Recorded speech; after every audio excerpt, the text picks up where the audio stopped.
pour répondre à cette question, je me suis déjà posé la question de pourquoi finalement les populations défavorisées elles pouvaient être un enjeu dans les politiques de prévention d'inondation. Comme on l'a vu précédemment, de multiples approches sont possibles finalement et elles doivent être combinées car chaque population a sa propre représentation des risques, son propre vécu qu'il faut pouvoir prendre en compte dans cette future action de sensibilisation. Et puis, finalement, les populations défavorisées, elles sont caractérisées vis-à-vis de leur approche au risque par plusieurs éléments que j'ai repris là sur le diaporama. Donc, le fait que finalement, le risque inondation, généralement, ne constitue pas le risque premier de leur vie quotidienne, les risques naturels même pas du tout non plus. Ensuite, ces populations ont généralement moins accès au système classique d'information. Ils sont en France d'ailleurs seulement 13% à déclarer avoir connaissance des dispositifs de prévention des risques contre 40% pour les populations les plus diplômées. Ces populations sont d'autant plus vulnérables qu'elles n'ont pas les moyens de se protéger. Elles ont une capacité plus faible à rebondir, à être plus résilientes. Que ce soit déjà financièrement bien sûr, mais aussi parfois lié à un attachement assez fort au lieu pour les populations les plus âgées. Aussi, ce sont des populations, on le remarque, qui n'ont pas toujours eu le choix du lieu d'habitation et se retrouvent parfois à habiter là où le risque d'inondation sont les plus élevés, avec une absence d'alternative finalement sur le lieu d'habitation.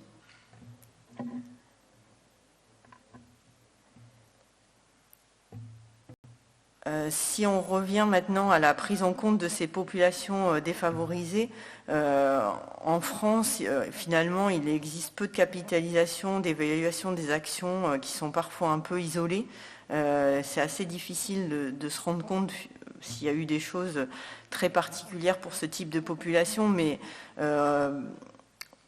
il y a quand même eu, on l'a évoqué précédemment, un plan d'action instauré cette année par le ministère Tous résilients face au risque, qui montre bien la volonté de s'inscrire dans une politique de sensibilisation et d'implication de plus en plus importante des populations. Malgré tout, on se rend bien compte dans ce plan qu'il n'y a pas de mesures spécifiques à différentes typologies de populations, donc les populations défavorisées, mais même d'autres typologies comme les enfants ou les touristes, ne sont pas spécifiquement ciblés. Donc finalement, la conclusion, c'est qu'aujourd'hui en France, il n'y a pas de politique particulière vers ces populations. Mais finalement, le projet BRIC, c'est un premier pas vers cette implication en France, où des bénéfices pourront être tirés et être mis en œuvre des expériences un peu plus tard sur le territoire. Quelque chose déjà semble ressortir, comme par exemple l'idée de passer par des canaux d'information qui existent déjà pour les populations, des personnes en qui ils ont confiance. Par exemple les centres sociaux, les associations d'activités culturelles, les services publics. Donc c'est des populations, on se rend compte, pour lesquelles des leviers sont possibles quand on pense à leur implication, leur mise en action. Encore un autre chiffre, car elles considèrent plus souvent, donc elles sont 28% par rapport à 17% pour les ménages aux revenus plus élevés, à penser que les risques en France relèvent plus de la responsabilité individuelle. Donc finalement, on pense bien que la marge de manœuvre est importante. Et en conclusion, la stratégie de culture du risque, finalement, elle doit prendre en compte cette vulnérabilité des populations, mais aussi leur capacité à agir et leur motivation. I think we have quite a similar view here as well. I think from just listening to the last section there is that actually we do sometimes miss as well involving disadvantaged areas and people within their flood risk. And one of the key things I think to really mention again is that before I discuss a little bit about disadvantaged areas and areas where it is that flooding across the board is a devastating impact on people's lives. And we see that every day, and we see the fact that it doesn't matter what area you do come from, is that it does leave a lasting impression. Public Health England commissioned what was originally a 10-year study, then it went down to a 5-year study into the mental and physical health impacts upon people who have been flooded. And just in a very quick nutshell, one of the issues that came out of that is that, you know, it's very similar experience to having post-traumatic stress disorder symptoms, and they're not diagnosed as quickly and as easily in people who've been affected by flooding. And we see that time and time and time again, is that there is a sometimes preconception of looking at a person's physical property, looking at their area and saying, well, that looks like it's back to normal. But actually there are longer lasting effects on people who have been flooded, and that flood water doesn't discriminate on how it's going to affect you once you've been flooded. But we do in the UK have a disparity as well within disadvantaged areas, and how we need to tackle that is something that we do think about. And again, as mentioned, the BRIC project is a great way to look at how we do build that resilience into those disadvantaged communities.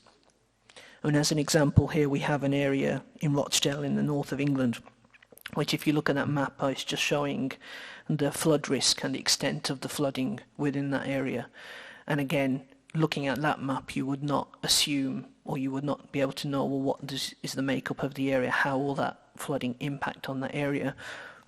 So if I show you the next map, you can see the same area, but showing how that flood risk or how that flood will have an impact on people's lives. And that's because this shows you the areas in red, how disadvantaged some of those areas are and how disproportionate the effect will be on people who have been affected by that flooding. But again, it doesn't take into account the vulnerability and the disadvantage in some areas. There's a lot of areas, again, across England and Wales, where you have disadvantaged areas who, for some reason, do not have enough investment or input, because unfortunately sometimes the cost-benefit analysis and criteria that goes into getting support or schemes or interventions there isn't available to them. And there is sometimes an anger within communities there, is that they feel that sometimes disadvantaged communities, disadvantaged areas do not get the support and help that they need compared to other areas. And unfortunately sometimes it is a numbers game. And typically we do tend to invest in areas of highest flood risk, but not highest disadvantage. And there are areas in the UK where that disadvantage is going to also have a comparison between future flood events because of the increase in those events compared to maybe the last 15, 20 years as well. But again, it's trying to make sure the distinction of, even while we are looking at disadvantaged areas, it's not also forgetting the human impact within those areas and how it affects people. Flooding isn't just about people. Flooding isn't just about stuff, it's about people. And it's very important to remember that that disadvantage will exacerbate those feelings as well.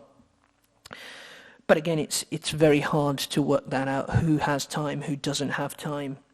You have many multiple things to think about as a flooded person. When are you going to put the food on the table? Who's going to look after the children? How long am I going to be out of the house? What's the extent of this? We have a lot of areas in the UK where they're at flood risk and people are asset rich but cash poor, so they've invested a lot into their properties, and if that property floods, everything that they've worked for, everything that they've set up to support themselves, their family, have a stable life, is turned upside down. It's put everything back to zero, and it's starting again, but it's starting again from the process of a flooded home. And that's really, really important, because we need to learn how to listen and how to discuss and talk to people who have been flooded. We need to understand that there needs to be a proper recovery process in place for people, especially in disadvantaged areas too, but across the board with flooded people. There needs to be a consensus here to ensure that when people have flooded, there is time allocated and given to understanding what the effects of that flood has on a person or people. But that's where the process of true engagement, ensuring that you bring people forward together, you bring them to the point where they feel that they're able to manage and they are in control of their future in relation to their flood risk. I have a quote, or I have a saying from many flood groups or many people who say, engagement doesn't mean we want to sit in another talk shop. Engagement means we want you to listen to what we say, but also include us and bring us forward alongside it.